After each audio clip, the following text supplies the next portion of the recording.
잘못된 임신 출산 정보를 바로잡고 건강한 출산을 위한 필수 정보를 제공해드리는 프로그램 행복한 출산, 재미있는 육아, 유키즈.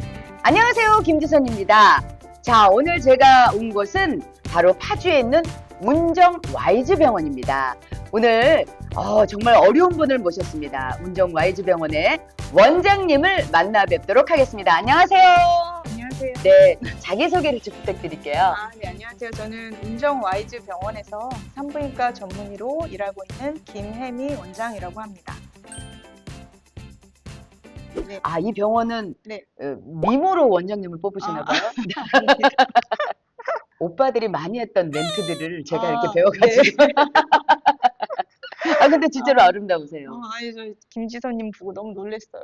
왜요? 아니, 애를 4명이나 출산하셨는데 어쩜 예. 이렇게 관리를 잘하시고 건강하시고 아이를 네, 얼굴로 낳진 에너지가. 않거든요. 네. 선생님은 네. 그러면은 아이를 몇 명이나 출산하셨는지. 저는 1명만 출산했습니다. 네. 너무 바쁘셨군요. 네, 그랬던 것 같고요. 네. 근데 잘했다는 생각도 들고, 1명을 낳은 게 잘하셨다고요? 네. 아니, 지금 원장님께서 지금 산부인과 선생님께서 내가 네. 1명 낳은 걸 잘했다고 하시면은 어떻게 되는 겁니까? 아유, 어떤 면에 있어서 잘하셨다 그런 거예요? 네.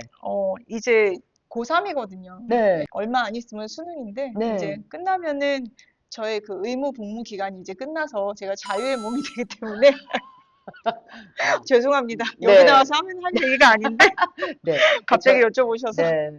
저는 뭐 의무 복무 2명 끝났고요. 네네. 아직 2이 남아 있습니다. 네. 셋째, 넷째가. 네. 저는 이제 거의 그 군대에 말뚝 박았다 생각하고 네. 열심히 한번 해보려고 합니다. 네. 네. 선생님께서 또 느끼는 네. 요새 출산율이 많이 떨어졌다는 건 확실히 체감을 하시죠?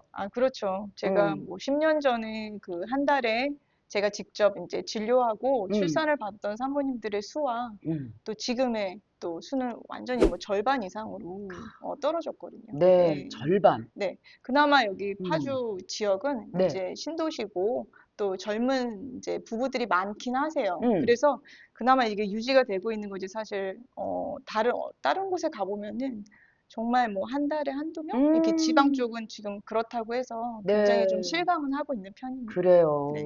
확실히 그 네. 출산하는 연령대가 많이 높아졌죠? 요즘에는 이제 고령 산모가 많은데요. 이제 생물학적으로는 만 35세 이상 출산을 할 경우에 노산이라고는 해요. 근데 사실 그런 의미가 좀 무색할 만큼 요즘에는 결혼 연령도 많이 이제 높아졌고, 그쵸. 뭐 첫째 임신을 40에 하시는 경우도 있고, 네, 그래도 사실은 요즘에는 굉장히 관리도 잘하시고, 이제 이 임신 전부터 정보가 굉장히 많으셔서 네. 나름대로 임신 준비를 많이 하고 오셔서 사실은 꽤 이제 예전에는 이제 노산이다 하면 굉장히 막 걱정을 했지만 그쵸. 이제는 뭐 그 일반화됐기 때문에 네. 사실 그 말 자체를 좀 바꿔야 되지 않나 싶습니다. 그래요? 노산 되게 고령 임신이라면 되게 좀 그러니까요. 별로 좋진 않잖아요. 네. 자, 그렇다면 오늘 저희들이 좀 해야 될 것들이 많은데 네네. 이번 방송은 특별히 네. 임신 중 약물 복용 및 예방 접종을 중점적으로 한번 여쭤보려고 그래요. 네네. 저희가 진짜 살다 보면 네네. 내가 임신한지 모르고 먹었던 약이라던가 네네. 아니면 내가 지금 아픈데 네. 임신 중이지만 아픈데 내가 이 약 먹어도 되나? 아마 많죠. 궁금하신데 이걸 어디서 정보를 얻어야 될지 그렇다고 내원을 해서 차트를 써가면서 네. 이걸 또 여쭤보는 것도 그리고 지금 당장 급한 아이에 대해서 이렇게 여쭤봐야지 이런 이렇게 소위 말하는 주 종목이 아닌 나의 그 개인적인 궁금증을 여쭤보는 것도 되게 신뢰가 아닌가 싶어서 네네. 물어보지 못하는 경우도 있을 것 같아서 오늘 저는 네. 다 끝낸 출산을 네. 다 끝낸 여성으로서 네네. 예전에 궁금했던 부분에 있어서 좀 한번 네. 여쭤보고 싶어요. 제가 아는 한에서 네, 열심히 한번 답변을 해보겠습니다. 그래요. 네네. 행출 제육, 행복한 출산, 재밌는 육아, 유키즈. 평상시에 무심코 했던 행동이 혹시라도 뱃속에 있는 아이에게 영향을 미치는 건 아닐까 그래서 네. 뭐 울고 불고 뭐 네네. 내일 빨리 병원을 가봐야 된다. 난 몰랐다. 남편이 네네. 또 그건 왜 그래? 제가 사실은 네. 첫째를 임신했는데 음. 부모님이 오리고기를 너무 좋아하셔서 네. 오리고기를 먹으러 갔어요. 네네. 오리고기를 맛있게 먹는데 눈치가 너무 어디서 따갑게 이렇게 그러는 음, 거예요. 남편이 네. 저를 막 째려봐요. 어, 오는 길에 아니 왜 이렇게 째려봤냐고 그랬더니 오리고기 먹으면 어떡하냐고 임신한 여자가. 왜요? 아 그거 모르세요? 발이 붙어 어, 나온다고. 내 남편이 너무 그래요? 어, 째려봐가지고 아무튼 전혀 그런 근거 없는 얘기니까 많이 그렇죠. 드셔도 됩니다. 그래요. 네. 선생님도 드셨어요? 저는 사실 뭐 가리는 거 없이, 네, 네. 그러셨구나. 사실 뭐 약도 먹고 어, 필요하면은 제 몸이 아프면, 그겁니다. 네, 지금 그게 중요한 거예요. 그럼요. 저희가 그게 네. 궁금해서 왔습니다. 저도 그게 자, 말씀드리고 싶습니다. 좋습니다. 네, 자, 그렇다면 임산부가 복용하는 약이 네. 태아에게 영향을 주나요? 당연히 주죠. 아, 네. 그래요. 일단 산모랑 아가는 그 태반이라는 거대한 그 혈관 덩어리로 연결이 돼 있는데요. 음, 엄마가 섭취하는 음식물, 심지어 이제 숨 쉴 때, 호흡할 때 들어가는 기체까지 다 그 태반을 통해서 아기에게 전달이 됩니다. 네. 그러면 그 뱃속의 태아는 그 엄마한테 받은 영양분과 음, 그런 산소를 통해서 음. 몸에서 자기도 사용을 하고 발육을 하고 거기서 또 생긴 노폐물을 다시 또 태반을 통해서 산모에게 주고 그럼 산모는 음, 또 정화작용을 통해서 또 음. 아기에게 계속 순환이 일어나거든요. 아, 당연히 복용하는 약물도 그래요. 태반을 통해서 혈류를 통해서 아기에게 가고요. 근데 아주 일부 약물은 그 성질 때문에 태반막을 통과를 못 한다거나 그래서 영향이 없을 수도 있고 네. 뭐 사실 아가한테 간다고 해도 크게 영향이 없는 약도 있습니다. 근데 음. 문제는 이제 일부 약들은 임신 중에 절대 복용을 하면은 안 돼. 태아에게 갔을 때 절대 복용하면 안 되는 약들이 있기 때문에 그거를 좀 알아두시면 좋을 것 같습니다. 그래요. 네, 좋아요. 그렇다면 임신 기간 중에 네. 약을 복용하면 안 되는 좀 중요한 시기, 음, 뭐 임신 네. 초기 중에 뭐 몇 주부터 몇 주, 뭐 이런 게 음, 있다면, 뭔가 좀 알고 계신 것 아니, 같은데요, 저는 진짜 선생님. 몰라요. 어, 모르는데 네네. 주워 들은 예. 것들이, 예, 뭐 카더라, 이런 주워 네네네네네. 들은 것들이 어, 있어서 그냥 말씀을 드리는 가장 거거든요. 그 크리티컬 타임이라는 기간은 있는데요. 음, 그게 이제 임신 5주, 음, 2개월 시작할 때부터 12주까지 3개월. 그러니까 임신 음, 2, 3개월 요때가 사실은 아기의 장기들이 다 형성이 되는 시기예요. 음, 그래서 사실 임신 1개월 미만 4주차에 가면은 아기 집이 초음파로 안 보이거든요. 네, 임신 테스트에서만 나오고. 요 음, 시기는 오히려 좀 해로운 약물에 노출이 돼도 그 세포 분열만 일어나는 시기니까 좀 음, 손상받은 세포만 없어지면은 나머지는 다 정상적으로도 자랄 수가 있거든요. 그래서 네, 그때는 오히려 괜찮은데 음, 5주 이후부터 이제 장기가 형성이 되는 시기에 태아에게 뭐 기형을 유발하는 약물 같은 게 간다 하면은 음. 이제 그 장기에 기형이 일어나는 거예요. 근데 이 아, 기형은 뭐 다시 어떻게 치료를 한다거나 이렇게 음, 할 수 없는 그런 음, 영구적인 손상이 일어나서 음. 특히 임신 2, 3개월을 조심해야 됩니다. 네. 그렇군요. 그렇다고 또 그 다음 시기에는 또 괜찮냐? 그건 아니고요. 음, 음, 또 임신 4개월부터 출산할 때까지는 음. 이렇게 형성된 장기들이 이제 커지고 네, 성숙하는 그런 음, 시기거든요. 음, 기능이 생기고. 그래서 음, 이 시기에도 잘못 복용하면은 음, 이런 영구적인 어떤 기형은 아니더라도 음, 아기의 발달에 약간 저하가 온다던가 이런 음, 또 알게 모르게 직간접적인 영향을 미치기 때문에 뭐 쉽게 얘기하면 가장 중요한 건 2, 3개월이지만 음. 임신 전 기간을 통해서 어쨌든 조심하셔야 되긴 합니다. 네. 네. 그렇다면은 뭐 이미 결론이 나온 것 같은 네. 먹지 말아라 얘기처럼 들리는데 또 그런 아니요. 거는 아닌 것 아닙니다. 같아요. 선생님께서도 네. 아까 나는 임신 기간 중에 약물을 네. 복용하셨다고 얘기를 네. 네. 하니까 네. 그렇다면 임신 중에 예방 접종은 어떤가요? 뭐 B형 간염이라던가 음, 아니면 뭐 독감 음. 접종이라던가. 임신 중에 많이 맞으셨죠? 기억나세요? 아, 아, 그래요? 제가 B형 네. 그 간염 접종을 네네. 하다가 네. 중간에 그죠. 멈췄어요. 3번이나 맞으셔야 네. 되니까.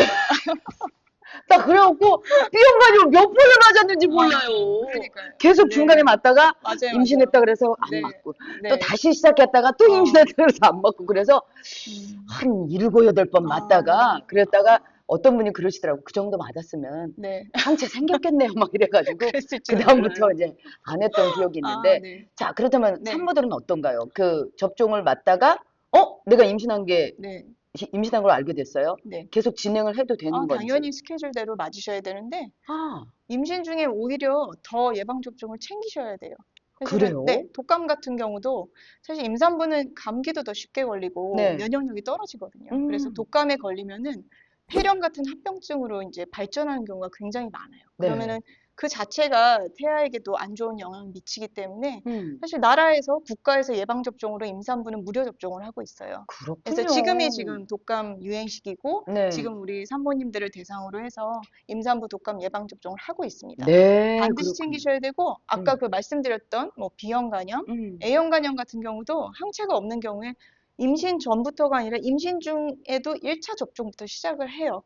그럴 수 왜냐면 있어요? 아기한테 해가 없기 때문에. 네. 오히려 임신 중에 음. 면역력이 떨어져서 간염에 걸리시면 음. 임신 초기에는 고열이 발생하고 그걸로 인해서 유산율이 높아진다거나 또 조산을 한다거나 이런 임신 중 합병증이 증가하기 때문에 네.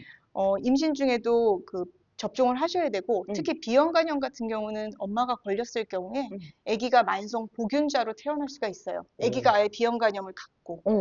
그렇기 때문에 저는 더 오히려 임신 중에 이제 접종을 시작해서 임신 안에 3차까지 다 완료를 하거나 어쨌든 뭐 B형 간염 정도는 다 맞으셔도 됩니다. 행출 제육, 행복한 출산, 재밌는 육아, 유키즈. 자, 그렇다면 네. 만약에 임신 전부터 네. 내가 뭐 고혈압이 있다거나 네. 아니면 뭐 피부과적인 네네. 뭔가 문제가 있어서 피부약을 네. 복용한다거나 아니면 정신과적인 약을 복용한다거나 네. 이런 분들이 계실 수 있는데 임신을 하게 되면 이거 약을 계속 복용해도 될까요? 일단은 임신 중에도 그런 기저질환의 치료는 반드시 필요해요. 근데 일단 임신을 확인하면은 드시던 약을 딱 중단하시고 일단 근데 빠른 시간 내에 그 해당 과에 가셔서 내가 임신했다는 걸 알리시고 네. 지금 복용하는 약을 먹어도 되는지를 진료를 받으셔야 돼요. 그렇군요. 네. 근데 이제 고혈압도 있으신 분도 계시고 갑상선 질환이라든가 당뇨 있으신 분도 계시고요. 아까 말씀하셨던 그 정신과 질환, 네. 우울증도 굉장히 흔하거든요. 그래서 의외로 그런 신경정신과 약을 복용하시는 분들도 많은데 사실은 뭐 고혈압 약 중에서도 임신 중에 복용해도 안전한 약이 있고 안 되는 약이 있어요. 그래요? 근데 그런 거를 사모님이 다 일일이 정보를 파악할 수는 없으시거든요. 그래서 일단은 가셔서 괜찮은 약인지를 보고 원칙은 임신 중에 가능한 약을 선택해서 이제 산모에게 가장 필요한 최소 용량으로 처방을 다시 받으셔야 돼요. 그래서 용량을 조절해서 적절히 조절을 해야지 사실 임신 중에 혈압이 높으면 아기가 이제 뭐 임신 중독증이 임신 중에 온다던가 네. 그걸로 인해서 이제 아기가 잘 못 발육이 부전이 온다던가 굉장히 심각한 그런 태아에게 안 좋은 악영향이 있기 때문에 그런 질환은 조절을 해야 됩니다. 네. 심지어 정신과 약까지 네. 우울증이나 사실은 그런 뭐 뇌전증, 간질이라고 하잖아요. 이런 네. 거는 사실 조절 안 하면 굉장히 위험한 거거든요. 그렇죠. 사모님이 갑자기 호흡을 못 한다거나 뭐 이럴 수도 있고 자살을 시도할 수도 있고 심하면 그런 경우는 애기한테 굉장히 치명적인 영향을 그렇죠. 주기 때문에 예. 다행히 요즘에는 그런 정신과 약도 신약들이 애기한테 그렇게 부정적인 영향, 뭐 기형을 유발한다는 그런 근거가 없고 네. 안전한 약들이 많이 나와 있어요. 그렇군요. 네, 그래서 네. 드시고 또 조절을 꼭 하셔야 합니다. 네. 그 아까 피부과 약을 제가 말씀을 드렸는데 네네. 피부과 약은 뭐 이렇게 독해서 뭐 먹으면 안 된다 뭐 이런 얘기도 있던데. 독한 약도 있죠. 네. 네, 그래서 확인은 해야 되지만 일반적인 그 알레르기 약, 우리가 뭐 비염이라든가 네. 뭐 피부가 가려워서 드시는 약 이런 거는 크게 이제 항히스타민제도 있고 네. 또 이제 스테로이드를 쓰기도 하는데 그것도 이제 뭐 스테로이드 제제의 종류에 따라서 안전한 약도 있고 그러니까 그렇군요. 다 그래요. 모든 분야에서 다 안 되는 건 없어요. 그렇다고 또 다 되는 것도 없고. 네. 그렇기 때문에 병원에 오시는 게 가장 중요합니다. 반드시. 네. 반드시. 그러면은 그 약을 네. 처방을 받은 병원에 가서 네. 여쭤보는 게 낫겠군요. 우선은 그러는데 일단은 산모가 약 처방해달라고 그러면 다른 과 선생님들은 일단은 좀 무서워하세요.